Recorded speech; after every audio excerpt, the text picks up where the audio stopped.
All right, everybody, listen up. I am Brian Lee Durfee, author of The Forgetting Moon and The Blackest Heart, both books published by Simon & Schuster's Saga Press.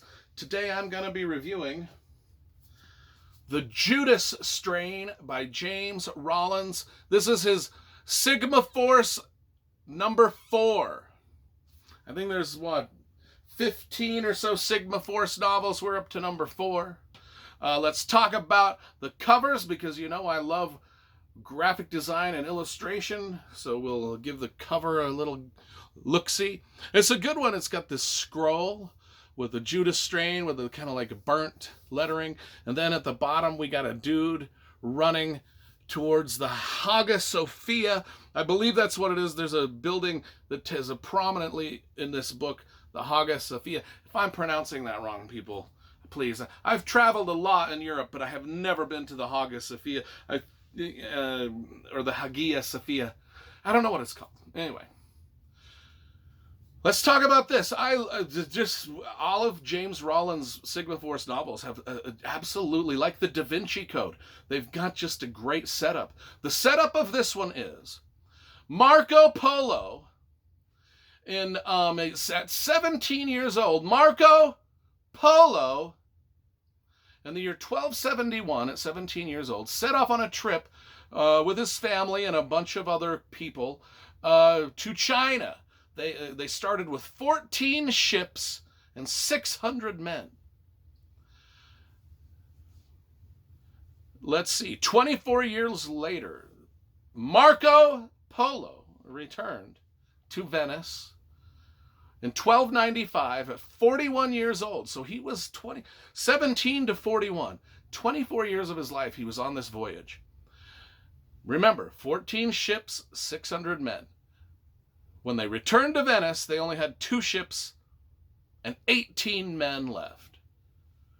And the survivors would not say a word about what happened to all the other ships and the 600 some odd men. They were mum's the word. They took a vow. We don't speak about what happened out there in the 24 years we were gone to China. But let's just think about this for a minute. 17 years old, this guy goes on a voyage from Venice to China for 24 years of his life. This is back in the day and age when men were men. We are not men anymore. Oh my, I would not take that voyage. If you paid me $2 billion, I'd be like, 24 years of my life, 14 ships, 600 men. There's only a chance that I'm one of the 18 that survives. No, not for me. Anyway, Marco Polo never said a word about that. But as we kind of get into the story, we find out that perhaps what happened was there was a disease out there that took out the ships and the men. In fact, I'll read what it says right here about diseases. About this, I read this. Remember, this book was written about 12 years ago, and I read this and I was fascinated. So this is direct quote from the CDC, from our own CDC, Centers for Disease Control and Prevention. In 2006, our CDC wrote, and I quote, "Why the bubonic plague suddenly arose out of China's Gobi Desert during the Middle Ages and slew a third of the world's population remains unknown. In fact, no one knows why so many plagues and influenzas of the last century, SARS, the Asian flu, have arisen out of Asia. But what is known with fair certainty, the next great pandemic will arise again out of Asia." Now that's racist for the CDC to say that in 2006. Racist. To just assume it's going to come out of Asia. Of course, the CDC can get away with saying that. I cannot get away with saying that. In fact, when I filmed my first review for Stephen King's The Stand, I actually filmed it about 2 months into the COVID lockdowns a couple of years ago. And I happened to mention coronavirus within that video.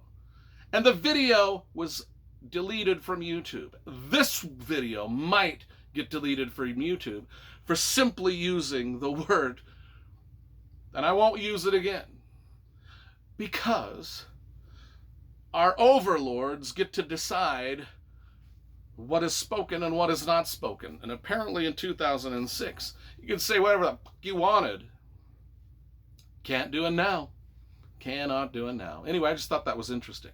Anyway, so now we've got this mystery around Marco Polo, and he is gone. I mean, his stuff is centuries before, in the 12th century.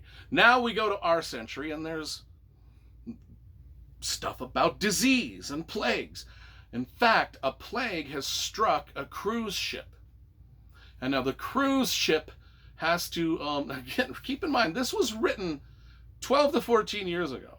The cruise ship is now quarantined off the coast of, I can't remember where off the coast of, but anyway, it's quarantined, and they send the Sigma Force. They send several of the Sigma Force to go check it out. Monk and Lisa, Monk Kukalis and Lisa Cummings. They are the ones that go to the ship to check things out.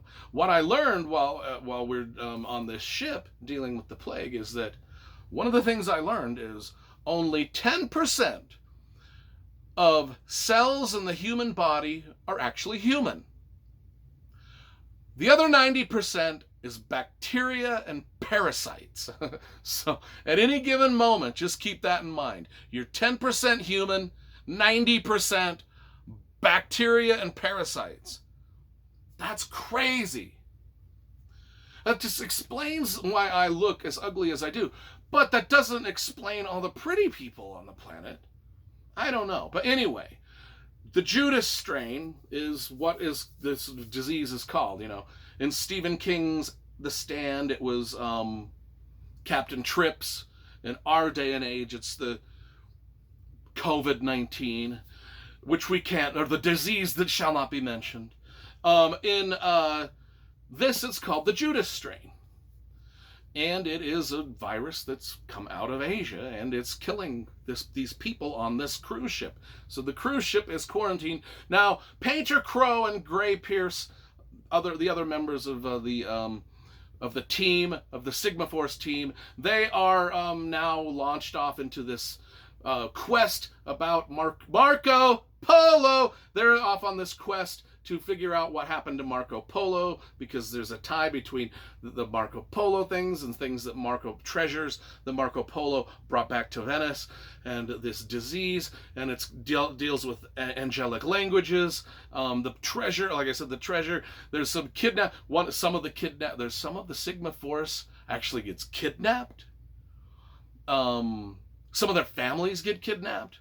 There's underground lakes full of bones. That was a cool thing, because if you read The Forgetting Moon, I've got underground caverns full of bones. And I wrote this, I did not collude with James Rollins and his underground caverns with lakes and bones. But anyway, I did a real crap job of describing this book. Let me just read the back of it. There's a code to crack, a disease to cure, a villain to outsmart, assassins to outrun, a map of Marco Polo's travels to follow, and the words of an angel to translate. And just to make things worse, the fate of every man, woman, and child on earth hangs in the balance. So operatives of the shadowy covert organization Sigma Force, Dr. Lisa Cummings and Monk Kukalis search for the answers to a bizarre affliction aboard a cruise liner transformed into a makeshift hospital.